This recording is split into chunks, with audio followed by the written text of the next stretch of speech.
une géométrie que l'on verra abondamment, c'est la géométrie associée à la molécule d'eau.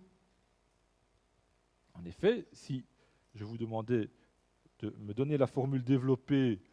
de Lewis associée à la molécule H2O, eh bien, vous n'auriez sans doute pas trop de peine à me dessiner ce genre de structure développée,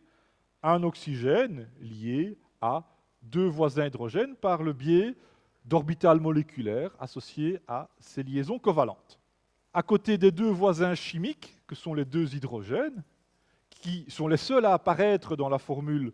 brute, H2O, l'oxygène et deux atomes voisins, mais à côté de ces deux voisins chimiques, on a aussi deux doublets électroniques. L'atome d'oxygène se trouve au centre d'un tétraèdre. Ce tétraèdre étant occupé par 4 voisins en ses sommets. Donc, dans ces voisins, on a deux voisins chimiques, en effet, premier hydrogène, un second hydrogène, par lien covalent au H, mais je ne dois pas oublier les deux paires électroniques libres que porte encore cet oxygène. Et en se souvenant de ce principe par lequel ces doublets électroniques exercent une répulsion plus forte que les doublets impliqués dans les liaisons, vous pourriez, sans trop de peine, prévoir que, par rapport à un angle idéal de 109,5 degrés qui caractériserait l'angle de valence HOH,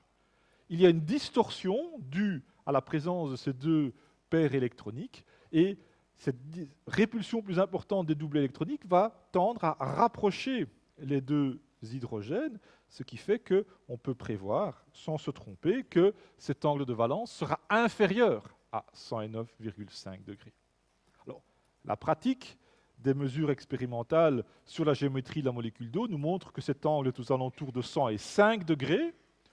Sans l'apport des observations expérimentales, il est impossible, aussi bien pour vous que pour moi, de trouver cette valeur numérique précise, mais au moins, qualitativement, pouvoir prévoir que cet angle doit être inférieur à 109 degrés, vous êtes tous capables de le faire maintenant sur base du raisonnement que l'on a tenu jusqu'à présent.